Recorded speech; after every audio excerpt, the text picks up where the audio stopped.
అంత బాగా మిమ్మల్ని చూసుకున్నాడు అంటున్నారు జగన్మోహన్ రెడ్డి గారు. జగన్మోహన్ రెడ్డి గారు పార్టీ ఓడిపోయిన తర్వాత జగన్మోహన్ రెడ్డికి భవిష్యత్తు ఉండదని, జగన్మోహన్ రెడ్డితో ఉంటే మీకు భవిష్యత్తు ఉండదని పార్టీ నుంచి బయటకు వచ్చారంటారా? దానికన్నా ముందు కొన్ని మాటలు చెప్పాలి. మనం ఏ నాయకుడి దగ్గర అయితే పనిచేస్తున్నామో ఆ నాయకుడు గెలవాలని మనం కోరుకోవాలి. ఆ నాయకుడు గెలవడానికి మన పార్ట్ ఆఫ్ డ్యూటీ చేయాలి. మనం ఆ సైన్యంలో ఒక భాగంగా మనం కత్తి తిప్పాలి. కానీ నాయకుడు చుట్టూ ఉన్న కోటరీ ఏదైతే ఉందో అతన్ని 3 అంచెల భద్రత పేరుతో లోపల రూముల్లోకి పరిమితం చేసి జనాల్ని కార్యకర్తల్ని కలవకుండా ఆపు చేయడంతో పాటు దాదాపు 12 ఏళ్ళు 13 ఏళ్ళు అయిపోయినా కూడా 14వ సంవత్సరం నడుస్తున్నప్పుడు కూడా పార్టీకి సభ్యత్వాలు చేయకుండా పార్టీ నిర్మాణమే మర్చిపోయారు కదా వీళ్ళ. మర్చిపోలేదు, అవసరం లేదనుకున్నారు. అంటే జగన్మోహన్ రెడ్డి గారి చరిష్మాతోనే ఈ పార్టీ నడుస్తుందని పూర్తిగా వాళ్ళు నమ్మారు. వాస్తవం కూడా కావచ్చు, కానీ ఉన్నవాడికి ఒక విలువ ఉండాలి కదా అంటారు. ఈ విషయం అనేకసార్లు పార్టీ ప్లాంకుల్లో మాట్లాడాను. సో సభ్యత్వం చేయకపోవడం అనేది నచ్చలే. కానీ నేను ప్రధానంగా బయట రావడానికి ఈ కాదు కారణం, చెప్తా. అక్కడ నచ్చని అంశాల్లో ఇదొక అంశం. పార్టీ కార్యకర్తలకి మనోస్థైర్యాన్ని కల్పించాలంటే వాడికి ఒక ఐడి కార్డు, ఒక బార్ కోడ్. ఈరోజు టెక్నాలజీ ఎలా ఉంది. సో ఖచ్చితంగా అది లేకపోవడం బాగా అనిపించలే. నెక్స్ట్, నాకు వ్యక్తిగతంగా లోటు లేదు. నాయకుడి దగ్గర కంప్లీట్ ఆదరణ ఉంది. ఈవెన్ నేను కోటరీలో మెంబర్స్కి ఎదురు తిరిగినప్పుడు కూడా వాళ్ళు నన్ను పార్టీ నుంచి తీసేయమని పట్టుబట్టినప్పుడు కూడా నువ్వు నాకు అవసరం, తీసేది లేదని చెప్పి ఆయన నా వైపు, మీ వైపే ఫైట్ చేశాడు. మళ్ళా వాళ్ళతో ప్యాచప్ చేసి మీరు కలిసి వర్క్ చేయాల్సిందే అని కూడా ఇన్సిస్ట్ చేసి. కానీ సదరు మెంబర్ ఎవరైతే కోటరీలో ప్రధానంగా చక్రం తిప్పే మనిషి ఉన్నాడో ఆయన ఒక కాంక్రీట్ కుర్చీ వేసుకుని ఆయన పక్కనే ఉంటాడు. ఎవరు ఆయన గురించి కంప్లైంట్ చేయాలన్నా అక్కడ పోగానే ఈయనే ఉంటాడు. కాబట్టి ధనంజయ రెడ్డి గారా, పేర్లు నేను చెప్పదలుచుకోలేదు, వద్దనుకున్నా. పేర్లు తప్ప మిగతా అన్ని చెప్తా. ఎందుకంటే వదిలొచ్చిన పార్టీలో పేర్లు చెప్పిన తర్వాత నాకు పెరిగే ప్రతిష్ట ఉండదు. కాకపోతే మన ఛానల్లో కాసేపు ట్రోల్ అవుతుంది, కానీ నేను నా వ్యక్తిత్వాన్ని దిగదార్చుకోదలుచుకోలేదు. మనిషి పేర్లు తప్ప మిగతా గుణగణాలన్నీ చెప్తా. సో ఏదైతే అక్కడ కూర్చున్నారో ఆయన మీద ఏ కంప్లైంట్ చెప్పలేరు.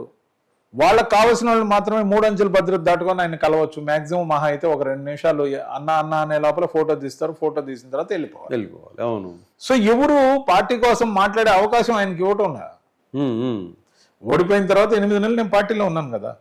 ఓడిపోయిన నెక్స్ట్ డే నేను రాజీనామా చేయడానికి నాకేం అవసరం? నేను ఓడిపోతే పోరాడకూడదా? ఇంకా గట్టిగా పోరాడాలని కోరుకున్నా.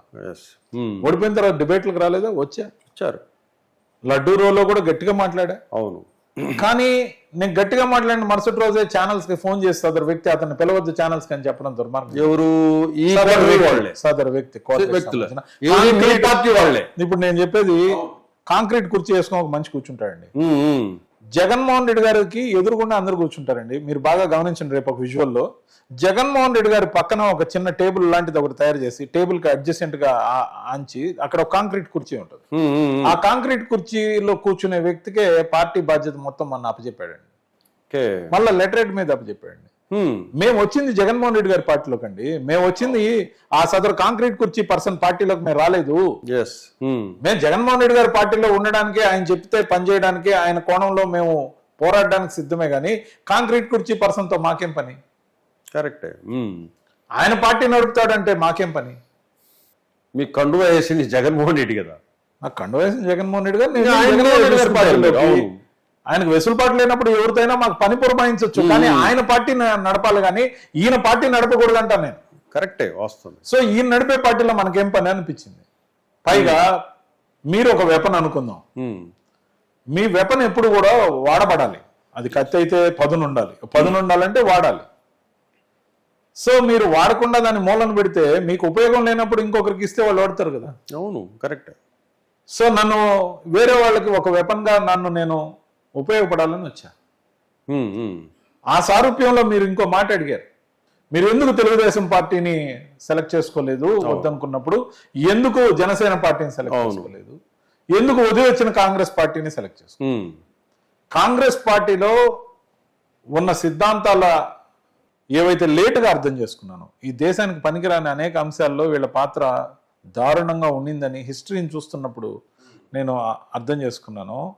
ఆంధ్రప్రదేశ్లో కాంగ్రెస్ పార్టీ రూపాంతరం చెందిన వైఎస్ఆర్సీపీ కూడా కాబట్టి అక్కడ ఉన్న వాళ్ళు 90% వైఎస్ఆర్సీపీలోనే ఉన్నారు కాబట్టి భావజాలం అదే విధంగా ఉండడంతో పాటు రాహుల్ గాంధీకి పట్టిన ప్రాబ్లం ఏంటంటే ఆ చుట్టూ ఉన్న కోటరీయే.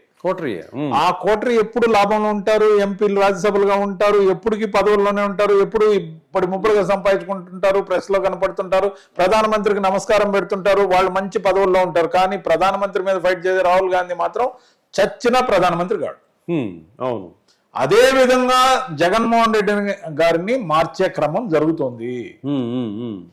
ఆంధ్రప్రదేశ్ రాహుల్ గాంధీగా జగన్మోహన్ రెడ్డి గారిని తయారు చేస్తున్నారు. ఈ కోటరీ ఎంత కానీ రాహుల్ గాంధీ గారు జనబాహుళ్యంలోకి పోయినప్పుడు ఆయనకు వచ్చే మైలేజ్ వస్తుంది, ఆయనకి జైలు కొట్టేవాళ్ళు, పాదయాత్రకు వచ్చిన వాళ్ళు భారత్ జోడో యాత్ర చూస్తే, అదే విధంగా జగన్మోహన్ రెడ్డి గారు జనంలోకి వచ్చినప్పుడు జనాలు జైలు కొడతారు, క్రౌడ్ ఉంటది, ఇవన్నీ ఉంటది. బట్ ఆయన గెలవకుండా ఆపే ఈ కోటరీ ఏదైతే ఉందో సేమ్ టు సేమ్, నేను అన్ని సంవత్సరాలు అక్కడ పనిచేసి వచ్చినాక the same very much resemblance ఏదైతే ఉందో అది ఇక్కడ నేను చూసా. ఓకే. సో జగన్మోహన్ రెడ్డి గారు కష్టపడి మళ్ళా ప్రజల్లో గెలవాలని పట్టుదలతో పాటు యాంటీ ఇన్కంబెన్సీతో పాటు ఆయన కష్టంతో పాటు మళ్ళా నిర్మాణం చేసుకున్నాక ఈ కాంక్రీట్ కుర్చీ అండ్ కోటరీ ఏదైతే ఉందో సరైన నాయకుల్ని పార్టీ నుంచి వెళ్ళగొడతారు. ఎందుకంటే ఈయన గెలిస్తే వాళ్ళని తీసేస్తే, అవును, ఈయన గెలవకపోతే వాళ్ళ మీద డిపెండ్ అవుతాడు కదా. కరెక్టే. సో ఈయన గెలవాలని వాళ్ళు ఎప్పుడు కోరుకోరు, వాళ్ళు పదవులు అనుభవిస్తానే ఉంటారు. పార్టీ పదవులైనా చాలు, ఇస్తే నామినేటెడ్ పదవులు కదా ఆల్రెడీ సంపాదించేశారు కదా. ఇంకా అధికారం ఉన్నా లేకపోయినా కూడా ఏదో పార్టీ నడుస్తుంటే పార్టీ పదవులు ఉంటే చాలనుకునే వాళ్ళు ఉన్నారు. కానీ ఇక్కడ మీరు టీడీపీ పార్టీలో ఒకటి గమనించారో లేదో, చంద్రబాబు నాయుడు, నారా లోకేష్ ఇద్దరు ఉంటారు. ఇద్దరు ఎప్పుడు వాళ్లే ఓనర్స్, వాళ్లే పార్టీకి, ఎప్పుడు ప్రజలతోనే ఇంటరాక్ట్ అయి ఉంటారు. ఏ రోజు కూడా జగన్మోహన్ రెడ్డిని డైరెక్ట్గా అతను ప్రజలతో డైరెక్ట్గా ఇంటరాక్ట్ అయింది నేను కూడా చూడలే. నేను ఒకటే చెప్తానండి, ఓడిపోయిన తర్వాత జగన్మోహన్ రెడ్డి గారిని చూడాలి, ఆయనకి స్థైర్యాన్ని పెంచాలని రోజు మినిమం 300 మంది నుంచి 500 మంది, 800 మంది, 1500 మంది దాకా వచ్చిన రోజులు ఉన్నాయి ఈ మధ్య. నేను రోజు పార్టీ హౌస్కి పోవడం అలవాటు. అక్కడ ఉన్నప్పుడు రోజుకు ఒక 50 మందిని, మాక్సిమం 100 మందిని, బాగా 1500 మంది వచ్చినప్పుడు 200-300 మందిని కలవడం తప్ప వెళ్ళిపోయే వాళ్ళందరూ తిట్టే తిట్లు నాకు నచ్చలేదు. మీరు ప్రజల మధ్య మిమ్మల్ని ఒక హాల్లో కూర్చోబెట్టి ఒక్కసారి 50 మందిని 100 మందిని అడ్రస్ చేసేసి, అవును, అందరితో ఫోటోలు దిగాల్సిన అవసరం లేదు, గ్రూప్ ఫోటో కూడా దిగొచ్చు. అవును.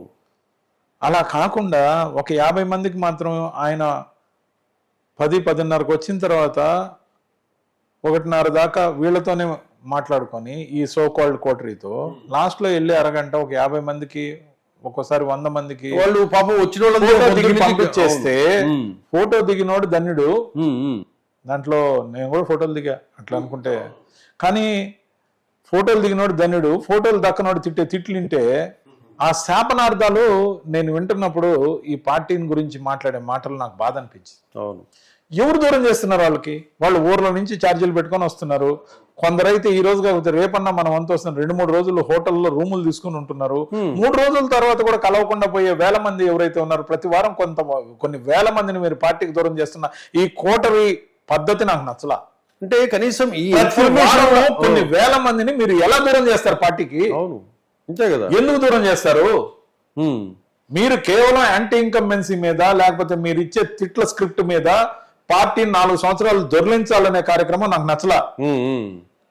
4 సంవత్సరాలు దొల్లిపోతే యాంటీ ఇన్కంబెన్సీ వచ్చేస్తుంది, కొత్త నాయకులు పార్టీని ఆశ్రయిస్తారు, వాళ్ళ దగ్గర బలంగా డబ్బున్న నాయకులను పెట్టుకొని మళ్ళీ ఇంకో ఎలక్షన్ కొడదాం అనుకునే పద్ధతి కరెక్ట్ కాదు అనుకుని నాకు అనిపించింది. కరెక్ట్, ఓకే, అవును. ఫస్ట్ ఇల్లు కరెక్ట్ చేసుకోవాలి. మనం చేసిన తప్పుల్ని తీసేయాలి, మనం ఈసారి మైనస్ల్ని ప్లస్లుగా మార్చుకోవాలి.